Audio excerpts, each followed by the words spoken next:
Assalamualaikum warahmatullahi wabarakatuh. Apa kabar sobat sekalian? Jumpa lagi di channel Dielgo. Kali ini kita akan membahas info kesehatan, yaitu waspada penyebaran antraks, penyakit yang melonjak di Gunung Kidul. Ya, ini sesuai yang dilansir oleh cnnindonesia.com dalam laman Gaya Hidup dan Health ya. Dan kita ketahui ya, beberapa waktu ini ya antraks ya apa namanya menular ya beberapa karena ada mengkonsumsi ya daging sapi yang sudah meninggal karena sakit kemudian disembelih ya. Jadi kalau kita melihat fakta, kalau ini benar ya berarti memakan bangkai gitu ya. Dan ini pertama itu pasti akan tidak sehat dan akan menimbulkan penyakit. Ya, kita baca dulu dan kita ulas sesuai dilansir oleh cnnindonesia.com. Jakarta, CNN Indonesia. Puluhan warga di Gunung Kidul, Yogyakarta terpapar penyakit antraks. Hingga saat ini, Dinas Kesehatan setempat masih menelusuri penyebab kasus antraks cukup tinggi di Gunung Kidul. Dari laporan awal, disebutkan bahwa warga yang terkonfirmasi positif antraks sempat mengkonsumsi daging dari sapi yang meninggal karena sakit.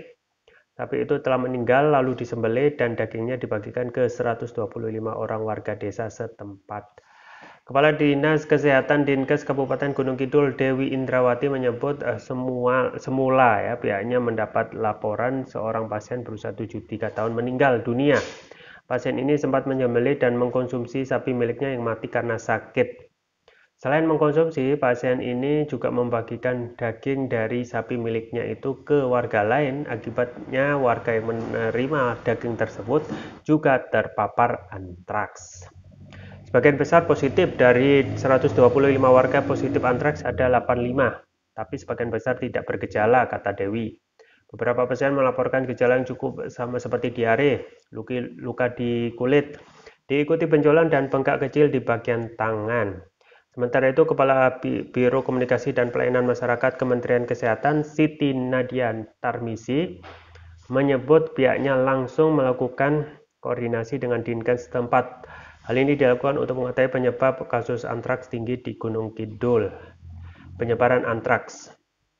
Antraks termasuk penyakit langka, namun demikian penyakit ini cukup berbahaya hingga bisa menyebabkan kematian. Antraks bisa menular dari hewan ke manusia, tapi belum diketahui apakah penyakit ini juga bisa menular dari manusia ke manusia. Ada 3 cara antraks menyebar, berikut penjelasannya. 1. Antraks kulit. Antraks bisa masuk ke tubuh manusia melalui luka di kulit. Jika luka bersentuhan dengan benda atau hewan yang terpapar antraks, maka Anda bisa terpapar antraks kulit. 2. Antraks pencernaan. Saat Anda mengkonsumsi daging hewan yang terpapar antraks, terutama jika dimasak tidak terlalu matang, maka bisa memicu antraks pencernaan. Bakteri akan masuk hingga menginfeksi saluran cerna. Gejala yang muncul biasanya berupa mual, muntah, sakit perut, sakit kepala, kehilangan nafsu makan, demam, hingga buang air besar berdarah. 3. Antraks pernapasan. Antraks yang menular ke pernapasan adalah jenis yang paling berbahaya. Antraks jenis ini berkembang biak di saluran pernafasan saat Anda menghirup spora antraks. Beberapa gejala yang muncul misalnya pilek, sakit tenggorokan, demam, kelelahan dan nyeri otot, dada terasa tidak nyaman, sesak napas, batuk berdarah, sakit saat menelan, shock hingga kolaps atau tidak sadarkan diri, kemudian meningitis. Itulah penjelasan terkait antraks. Hati-hati sebab hingga saat ini belum bisa dipastikan penyebab antraks di Gunung Kidul tergolong tinggi. Ya, itu ya sobat sekalian terkait dengan antraks yang saat ini ya patut diduga ya di Gunung Kidul itu ya setelah faktanya makan daging sapi yang mati kemudian disembelih gitu ya. Berarti kalau fakta seperti ini ya berarti akan banyak penyakit karena mengkonsumsi apa yang namanya bangkai ya. Jadi bangkai itu ya jangan disepelekan karena bakteri di sana luar biasa dan pastilah akan menimbulkan banyak penyakit. Dan ini ya gejalanya yang muncul yaitu pilek, sakit tenggorokan, demam, kelelahan dan nyeri otot. Kemudian dada terasa tidak nyaman, sesak nafas, batuk, sakit hingga shock, tidak sadarkan diri dan meningitis ya. Jadi cobalah ya kita untuk apa namanya untuk berusaha selalu mengkonsumsi ya makanan yang halal ya baik dan juga sehat ya. Itu ya sobat sekalian terkait dengan antraks yang sangat saat ini melonjak di Gunung Kidul ya. Bisa jadi kalau ini dilakukan dan tidak ada kesadaran itu akan menyebar di berbagai wilayah yang mengkonsumsi makanan yang nggak sehat ya. Saya juga terus rekomendasikan untuk selalu menjaga kesehatan imunitas tubuh agar tidak cepat sakit dengan konsumsi rutin Turkish Propolis rugiah ya.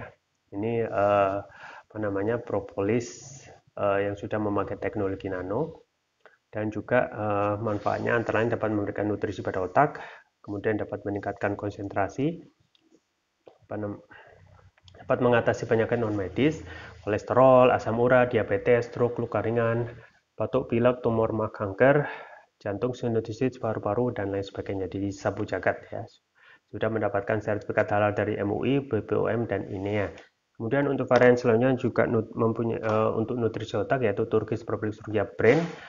Manfaatnya antara lain dapat memberikan nutrisi pada otak ya, meningkatkan konsentrasi, membantu pemulihan stroke, membantu proses pertumbuhan pada anak remaja, meningkatkan stamina, mengatasi gangguan migrain, vertigo, sakit kepala, stres, kepala pening, meningkatkan kecerdasan pada anak remaja sekaligus memudahkan mereka menghafal pelajaran dan dapat menutrisi otak orang dewasa yang suka lupa atau pikun. Jangan lupa untuk selalu menjaga kesehatan imunitas tubuh dengan konsumsi rutin Turkish Propolis rugiah.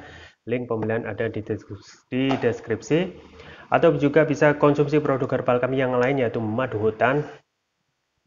Ini berasal dari nektar tanaman di hutan dengan variannya yang banyak dan manfaatnya masing-masing. Ada madu hutan Ambon ya, Flores, Sumbawa, Kalimantan dan sebagainya. Link pembelian ada di deskripsi atau bisa kunjungi toko online kami di Elgo, di Tokopedia atau Shopee dan bisa gratis ongkir. Itu saja bisa saya sampaikan, semoga bermanfaat. Jangan lupa like, share, dan subscribe. Sampai jumpa lagi. Wassalamualaikum warahmatullahi wabarakatuh.